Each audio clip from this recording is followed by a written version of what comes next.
अस्सलाम वालेकुम, मैं हुमारी अली। आप देख रहे हैं मेरा चैनल। 4 मर्द लेडी डॉक्टर के साथ इज्तिमाई ज्यादती करने के बाद प्रिंसिपल घोष के ऑफिस में चले गए थे। संजय राय ने पॉलीग्राफ टेस्ट में असल कहानी बता दी है। जब मैं सेमिनार हॉल में पहुंचता हूं तो लेडी डॉक्टर की कटी पटी लाश बगैर कपड़ों के वहां पर पड़ी हुई थी। मैं देखते ही समझ गया कि इज्तिमाई ज्यादती का मामला है। मैं तो उस रात पहले ही 2 लड़कियों के साथ हम बिस्तरी कर चुका था। लेडी डॉक्टर को मैंने हाथ भी नहीं लगाया। संजय का पॉलीग्राफ टेस्ट में खौफनाक हैरान कुन एतराफ सामने आया है। डॉक्टर मोमिता की लाश को 2 लाशों से पहले जल्दी जल्दी क्यों जलाया गया? सीबीआई को संदीप घोष के घर से बहुत कुछ मिल चुका है जो कि बड़ा इंपॉर्टेंट है। अफसोसनाक वाकया जी कोलकाता में पेश आता है और बड़ी अजीब सी बात है कि गवर्नमेंट ऑफ इंडिया इस वक्त खामोश है।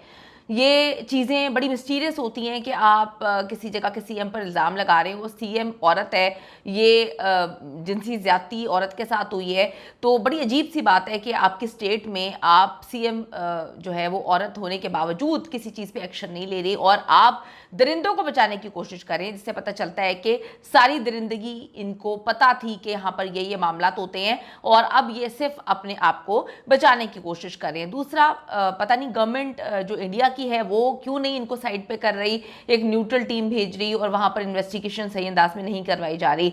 सरकारी हॉस्पिटल में लेडी डॉक्टर के साथ दरिंदगी में मुलव्विस गैंग का जो मरकजी मुलजिम है संजय राय, वो अब उस गैंग को बेनकाब करना शुरू हो चुका है। संजय राय ने जी झूठ पकड़ने वाला जो पॉलीग्राफ टेस्ट है उसमें इंकशाफ किया है कि वो हॉस्पिटल गया था और ये कोई नई बात नहीं है। वो कहता है मैं तो जाता रहता हूं। उसने डॉक्टर मोमिता को जो है देखा भी, लेकिन मुर्दा हालत में। वो उस टाइम तक मर चुकी थी बकौल उसके। संजय ने बताया कि वो 4 बजे के बाद हॉस्पिटल आया था और सेमिनार हॉल भी गया था। वो अक्सर उसकी रूटीन यही थी, वो जाया करता था। फिर वो बताता है कि मैं जो सेमिनार हॉल का लॉक था वो टूटा हुआ था और अंदर एक लेडी डॉक्टर की तशद्दुज़दा नींद भरना हालत में लाश पड़ी हुई थी। संजय ने बताया कि लाश की हालत देखकर वो समझ चुका था कि इनके साथ इज्तिमाई ज्यादती हुई है। उसके बाद वो हॉस्पिटल का चक्कर लगाता रहा। वो वापस उसी दरवाजे से निकल गया। वो कहता है कि वो कॉलेज के प्रिंसिपल के ऑफिस में भी गया था, लेकिन उसे संदीप घोष से नहीं मिलने दिया गया और कहा कि वो तो अभी ऑफिस ही नहीं है, यानी कि वो ऑफिस आए नहीं है, ये बताया गया जी उसको। वो कहता है संजय राय ने इल्ज़ाम लगाया कि ये सब मिले हुए हैं और मुझ गरीब को फ्रेम कर रहे हैं, फंसाने की कोशिश कर रहे हैं, मेरा इससे कोई लेना देना नहीं है। कितनी अजीब सी बात है कि वो अब ये कहानी सुना रहा है। आगे चल के इस पे बात करते हैं। उसने बताया कि जी 2019 से मैं पुलिस ड्यूटी पर हूँ और मैं बहुत अच्छी तरह जानता हूँ कि आर के जर कॉलेज में जो है बड़े मसले मसाइल चल रहे हैं। हॉस्पिटल का नाम मेरे ज़हन से इस वक्त निकल चुका है, लेकिन काफ़ी ज़्यादा मसले मसाइल यहाँ पे चल रहे हैं और काफ़ी प्रॉब्लम्स जो हैं यहाँ पर डे 1 से थी। तो इसको भी पैसे मिलते थे, डेफिनेटली जब पैसे मिल रहे थे तो ये मुंह क्यों खोलेगा। लेकिन बड़ी अजीब सी बात है, पॉलीग्राफ टेस्ट में ये कहानी ये सुना रहा है कि मैं मासूम हूँ, मैंने कुछ भी नहीं किया। अदालत में भी ये रोना शुरू हो गया था, मुझे फ्रेम किया जा रहा है। और जब पुलिस तहकीकात होती है, पुलिस बकौल पुलिस के और सीबीआई के ये कहता है कि जी मुझे कोई रिग्रेट नहीं है, मैंने ये काम किया, मुझे फांसी पे चढ़ा दें, तो ये बड़ी मिस्टीरियस चीज़ें हैं कि ये क्या मामला है। क्या सीबीआई भी इन्वॉल्व है? क्या सीबीआई से कुछ लोग जो हैं वो इस सारे मामले में मिले हुए हैं? क्या वो भी जो है इस केस को दबा देंगे? इस केस में सही से इन्वेस्टिगेशन नहीं की जा रही। यहाँ जी एक नेक्सस है पूरा जो इंसानी अज़ा का काम करता है और उनको बांग्लादेश के रास्ते पूरी दुनिया में स्मगलिंग करवाई जाती है।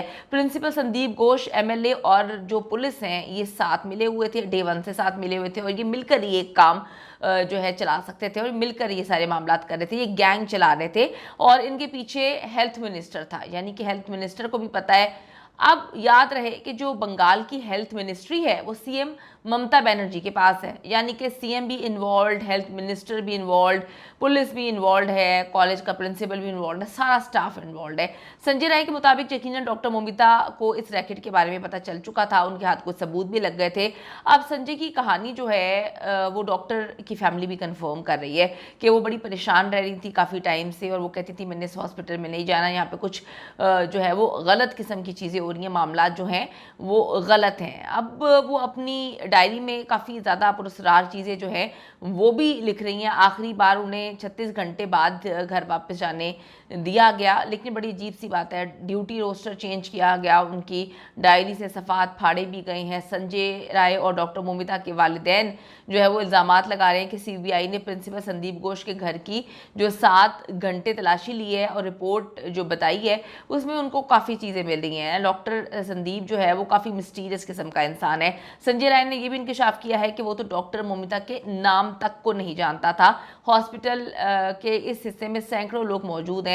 ये कैसे हो सकता है कि बंदा 1 घंटे दरिंदगी करता रहा और किसी को आवाज़ ना आई हो?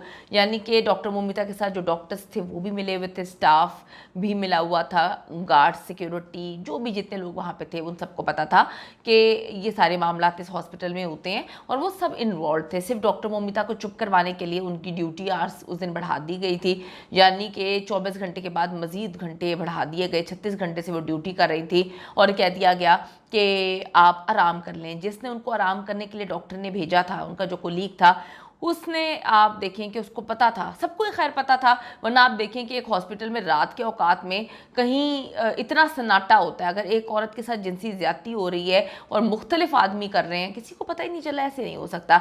संजय राय का जी पॉलीग्राफ टेस्ट जो है वो मुकम्मल हो चुका है और 2 से 3 दिन में रिपोर्ट आ जाएगी। दूसरी तरफ प्रिंसिपल संदीप घोष जो है उस समय 4 डॉक्टर्स, एक गार्ड का जो है पॉलीग्राफ टेस्ट भी हो चुका है। ये बात कंफर्म हो चुकी है कि डॉक्टर मोमिता की लाश को बड़ी ही जल्दबाजी में जलाया गया और हॉस्पिटल की तरफ से भेजे गए एक बंदे ने लेडी डॉक्टर की जो बारी से पहले ही 2 लाशें थीं उनको रुकवाया गया और उनकी टर्न थी। फिर इनको जल्दी से जो है इनकी लाश को आगे लेकर गए और कहा कि इनका काम आप पहले कर दें और उनकी लाश जलाने के लिए तैयार है, मजबूर किया गया। बाकी लोग वहाँ पे काफ़ी प्रॉब्लम भी हुई थी, वो कहते थे कि जी आप इस तरह से किस तरह कर सकते हैं, हर एक की टर्न है और बारियां हैं। लेकिन फोर्स किया गया, पुलिस को बीच में लाया गया और उनको उनकी लाश को 2 लाशों पहले जो है वो जला दिया गया। आहिस्ता आहिस्ता राज तो खुलना शुरू हो चुके हैं, नेक्सस है पूरा जो बेनकाब हो रहा है। इस सरकारी हॉस्पिटल में एक नहीं मुतादिद काम किए जाते थे, बड़े खौफनाक काम किए जाते थे। यहाँ पर जो है ख़वातीन की वीडियोस बनाई जाती थी, हॉस्टल में जो लड़कियाँ रहती थी फिर उनको गलत कामों के लिए मजबूर किया जाता था।